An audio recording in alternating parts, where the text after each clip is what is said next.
Aloha. Well done, everybody. We don't even have to practice that. You probably have to practice. You did very well. Now, aloha in Hawaii, as we know, has both hello and goodbye, but it also has another little connotation, and that is love and affection. So, if I have to scream or just say aloha during my talk, it's not to wake you up. It's merely to give you some love and affection from me. First of all, I'd like to thank everybody that's dressed well today to celebrate our annual Father's Day Hawaiian shirt and other regalia. And also to wish everyone Happy Father's Day. Now, not all of you are fathers, I know. You all have fathers. So what I'd like to do is, first of all, one more thing I'd like to say is I'm happy to announce that I'm a grandfather now for a sixth time. And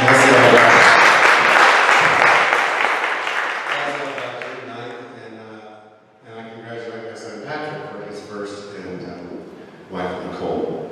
So little Quinn Murphy Bryan, she is a happy little girl. So all of those that have fathers, know fathers, been a father, want to be a father, give yourself a hand.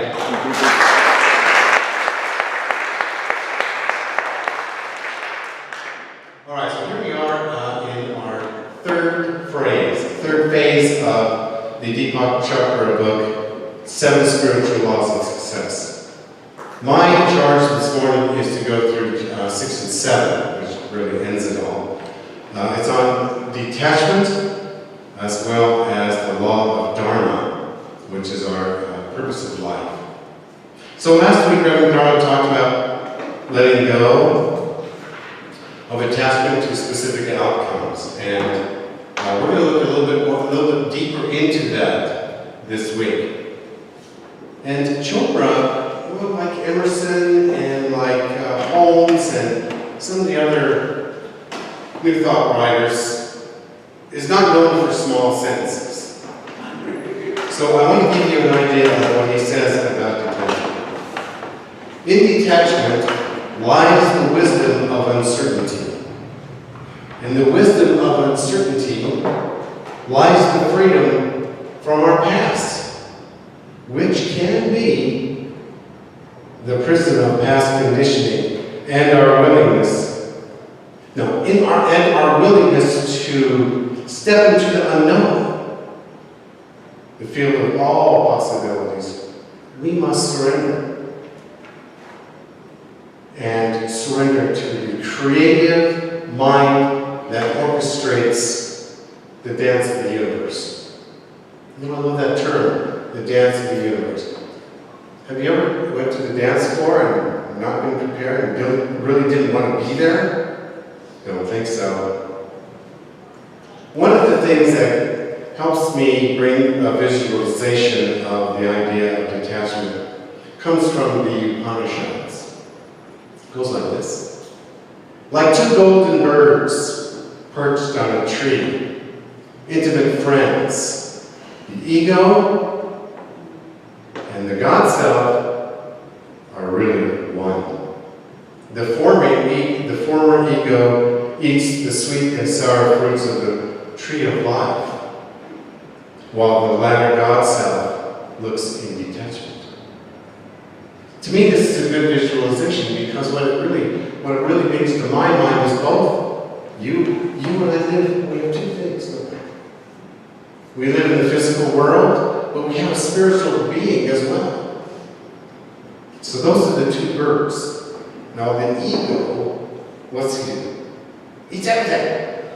Doesn't matter what it is, doesn't even look at it, just takes it in, eats it, loves it, and judges it, and makes comments about it. That's our busy mind up there.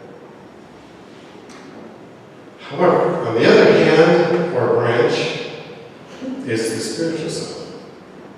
The self, the God self, the one that stands in observation of what's going on And it chooses what and where it wants to be involved in this life. And by the way, makes no demands.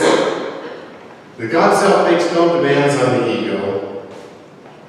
It does not criticize, nor compliments the ego friend. And it doesn't compete or compare. It is detached.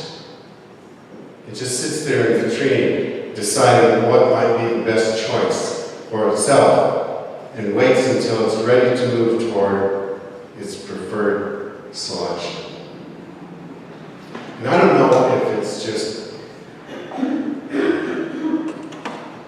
the dry heat of Arizona that came into me, but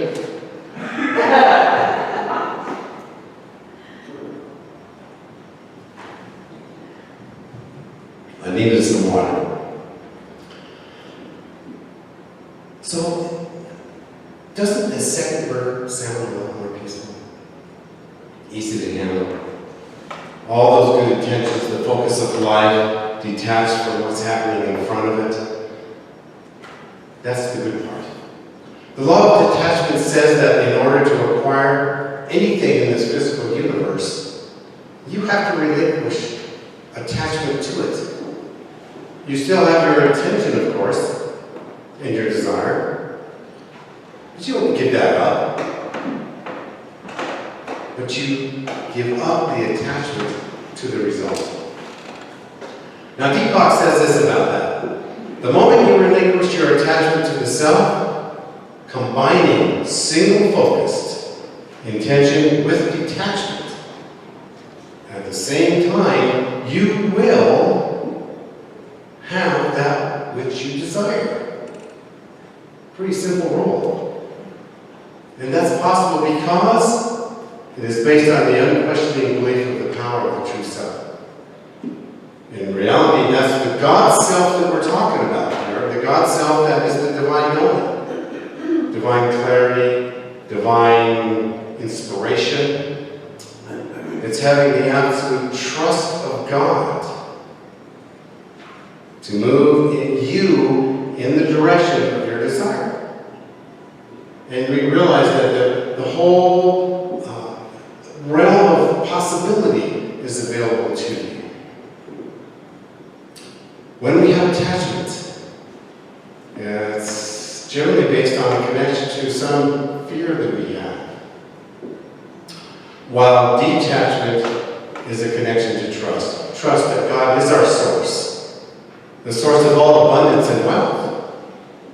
The consciousness that knows how to fill all of our needs. In this material world or beyond. So where does attachment come from? It comes from poverty consciousness.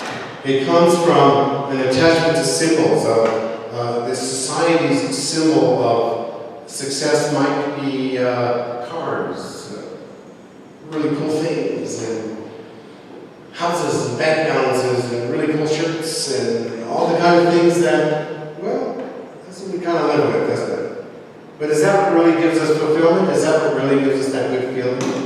No, it does not. It really allows us to have an emptiness inside where that fulfillment is just not happening. So, acquiring those things in life, if that is the total focus, I'm afraid we're going to come up empty. And we do not want to do that. It's nice to have those things, isn't it? Yeah, I like having phones, and, watches, and maybe even cars. I'll tell you what, the walk from Castle Rock to here, be a little bit long. I kind of enjoy the idea that I do have a car. However, detached involvement in creation is filled with joy and laughter. And you know why? Because we are not necessarily depending on this. We're depending on that. And because it's evolution, it is the future, it is happening right now, then we have the ability to jump in Be happy about it. Let the divine help us unfold that. And always remember this, that where your attention goes, life grows. And we can use that big capital L, meaning that that's the divine life that grows and helps us acquire and enjoy life as we go about this earthly presence. So it's somewhat of a contradiction. If you detach from the symbols, and if you trust the wisdom of uncertainty, you are more likely to receive those symbols of success with effortless ease. The only thing that creation really knows, or the only thing that is really certain in our life, is the past. The past is over. The past is finished. So let's gently let it go. Let's let the past go, because it's holding you back from the expressing the greatness of you right now. So off it goes. Growth is here, now, in the present. Where you plant your seeds of ideas and nurture them with your energy and thoughts and the uniqueness of you, here and now is where the magic of life occurs. You celebrate. You're allowing yourself to celebrate the life that you have been given. Today, now, and every moment offers you the opportunity of excitement in the field of all possibilities. You know, your intention plots the future. Here to there. And in between, there's so many options that you have. And that makes this whole idea extremely exciting. Really. Just think about that for a second. I don't have to do this alone, number one. And I'm detached from the results. Here's what I really want is way down there. This is what I desire in my life. Okay. There you go, Spirit. Take it. Run with it. Let me know when you're done. In fact, I will know when you're done. How do I know that? It manifests. It comes right into our life. So, I do know this, by the way, that when I get in the middle of all that, and I think I know the solutions, and I want to make sure that I'm involved, that I take care of it, and on we go, I generally build myself some problems. And when I build myself problems, I typically need help after that. And I would like to just recommend that don't do that.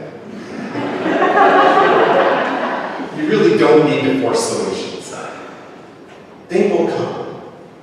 They will come. With the right frame of mind, all that happens. Now, instead of forcing that solution, Deepak recommends that you stay alert to uncertainty. And expect the solution to show up. It's going to happen. Whatever chaos and confusion that you might feel in your life, in your company, in a community, let those fabulous results occur. Let them occur naturally. With the divine at your back, it will happen. Deepak says a really cool thing around here. Aloha. Aloha. Come on, you guys. Aloha. Aloha. Deepak did not say that. Deepak says this. Every single problem that you have in your life is the seed of an opportunity for some greater benefit. That is sweet, isn't it? Just think about that. Every single problem has seeds. Wow. Let them grow. So utilize this law of detachment and see what more you can get in the experience of your life. Let it play out. Play with it. Enjoy it. Step into the field of all the possibilities that could possibly come your way because of that attitude and that belief, and watch it happen. Finally, law 7. Law 7 is the law of Dharma, the purpose of life. I got a quick story to tell you about that. I have a new friend that I met yesterday, and we spent about 3 hours. Lots of coffee, breakfast, and talking away, and I heard a fabulous story that I want to share. Because it fits right into this purpose of life. This individual lives in a rural area and drives into town. And as he's driving into the small town where he lives, at 65 miles an hour, by the way, down the road, how many times have we been down that road? Thousands of times. And, I'm not really big, and I'm just doing nothing. And there's a voice. There is a voice loud and clear that says, "You are speeding." So he's telling me the story, and he's looking at me and he said, "Where did that come from? Where did that come from?" Now, at that very moment, think for a second. What has to happen then? A decision has to occur. Do I either slow down and listen to that voice? Or do I keep going?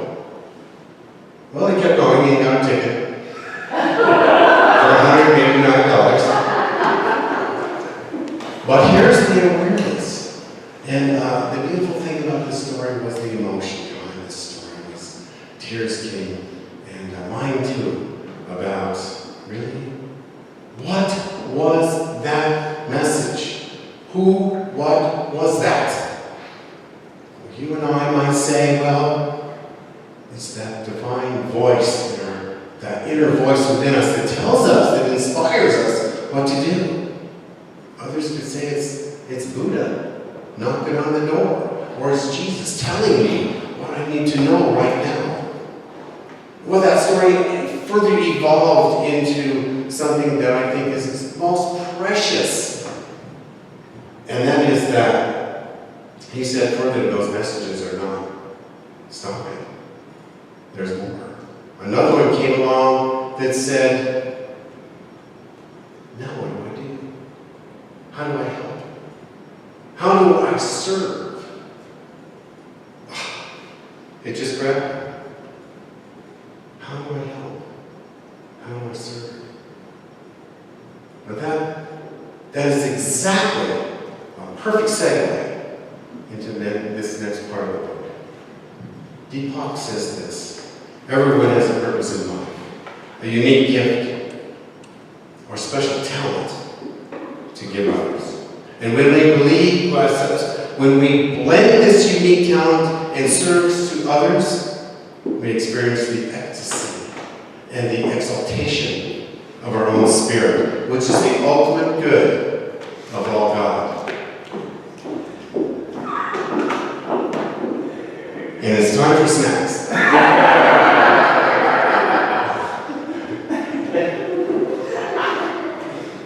Ladies and gentlemen, the law of Dharma means that we have taken some manifestation of the physical life into the physical life to fulfill our purpose. That's a wonderful thing. You know what I know about each one of you? I know that each one of you has a very special talent. The kind of talent that no one else in the world has. You got it. Now, what I don't know about you is that exact thing, but there's something about you that you do so well that no one else on this planet can do. It's a wonderful thing. Now, if you just put that together with what the world needs, I'm telling you, that's the law of Dharma. Now, Deepak tells a story about his children. Now, think about this for a second.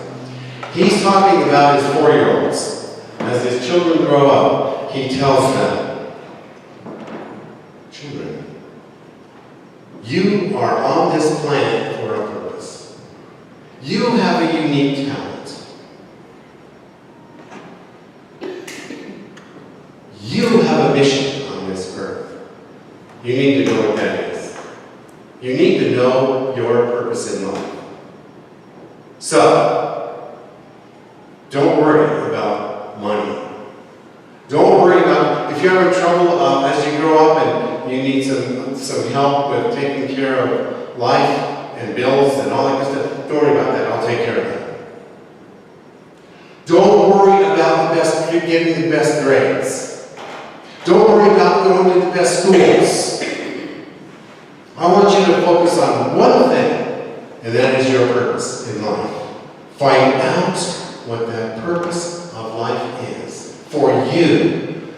Recognize the talent that you have, and ask how you can use that to serve humanity. Wow. I'm telling you what, if I grew up with that, if we all grew up with that, think about that for just a moment. If we all grew up with that idea, would we have the conflicts in the world we have today? I would bet no. I know for a fact I would be certainly a different person. Did I, as a father, did I bring my kids up with that idea? I'm afraid I did not. Well, guess what happened with his kids? They got the best grades, they went to the best schools, they are all self-sufficient financially, and they're doing exactly their law of Dharma to help out the rest of the world. It's a great philosophy. So those of you that still have children at home, put that into play, please. Now, there's 3 components to the law of Dharma. I'm just going to mention these very briefly. 1, we need to discover the true self. We really need to know what it is that we are here to do. Because, really and truly, we are all gods and goddesses, aren't we?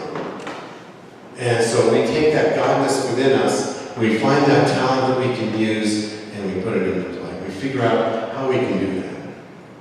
Number 2, you bring that special part of that talent that you have, and you walk away from the shadow of fear and use it. Use that power. Use that talent. Refine it. Express it. And there's one way you'll recognize it, and that is when you are doing something that totally takes away time. Time awareness goes away. You're gardening, or you're doing whatever it is you're doing, and all of a sudden you realize it's 7 o'clock. That is timeless awareness. Number 3, service to humanity. Take that talent and use it toward that. You can ask yourself these questions. How can I help? How can I serve? And when you're in the service to humanity, you are doing that law of Dharma. You know, it takes a fair amount of courage to utilize the 7 laws of success according to Chopra. Let me run through those 7. You must want to be aware and step into the field of pure potentiality. Think about that. How many options do we really have? Practice giving from your heart. Respect karmic law. Karmic law is nothing more than cause and effect, right? And how important is cause and effect in this belief system? Do I cause what is affecting me? I do. What else? To allow life to unfold with effortless ease and welcome harmony, joy, and love into your life. Boy, that's acceptance. That's the awareness of all that goodness is really coming your way. Stop the blockage with this thing. Let it happen. detached from all the details. Ladies and gentlemen, you know there's lawyers out there to help us. There are doctors out there to help us. There are so many people that help us do what we need to get done. Let them. Get out of the detail work. And utilize your unique talents for help within the world. And ask, how can I help? Albert Einstein said this. I want to know God's thoughts. The rest are details. That's it. Now I'd like to take a couple of minutes and talk to you about me. Aloha! Aloha! You know, in about 1995 was when I was introduced to this philosophy. I was lost at the time. I was trying to find a spiritual home. And I found one based on this philosophy. And it's been quite a ride since. And the moment that I realized that I really was a God being, and I really did have the opportunity to be a member of a partnership with God, not an outsider. I used to think all those rich guys, all those happy ministers, all those people out there had something I didn't. I no longer believe that, and I haven't for a long time. And I just want to share with you that over the past 12 years, this community, this spiritual community that you are a member of right now, has gone through some times that are trying times. You know what? I was there. I was in it there, I was out of there, I was in it there, I was out of there, and you know what's about it? Consistency. You know what's consistent about it? The divine. Nothing has changed. Not really. What only has changed is you. So, I recall smacking myself upside the head, realizing that the truth and the happiness of the people around me was attainable by me. I had to do some work. I had to stop complaining. I had to start learning. I watched practitioners, and I said, I can be a practitioner. I started taking classes. The classes brought me to the elevation or to the point in time when I could become a practitioner. And I became one of those. That was fabulous. And then there was this little voice that said, stop. Keep going. You're not done. You are a minister. Wow. Really? You know what that meant? That meant more classes. And a few more years of study. And involvement into the truth and reality of my spirituality. And I kept going. And lo and behold, became a minister. You know what I invite you, I implore you, I want you all to consider doing what this says. You know, I was at a social gathering last night that was absolutely beautiful. And one of the things that was said during that time was, you know, this thing works. It just continues to work. Because it's easy, it's love, and it's consistent. So, as changes evolve in this community and in my life, I have had major successes, and I've had some small, not so major, and some failures. But you know what? I'm still here. And I want to thank you guys. I want to thank you for the time that you have given me to share with you and to not but to grow with me, and especially the students. The ones that have come to class, sometimes wide-eyed and going, yeah, sure, I can pick this up. To learn that, oh my gosh, there's a lot in here. There's a lot in here. So, keep doing it. Or I'll be back. Be pretty. No, seriously, I'd like to also give you all an open invitation at all times. Just come down to ParkerCCRS Springs and visit Reverend Carlin anytime, because we'd love to see you.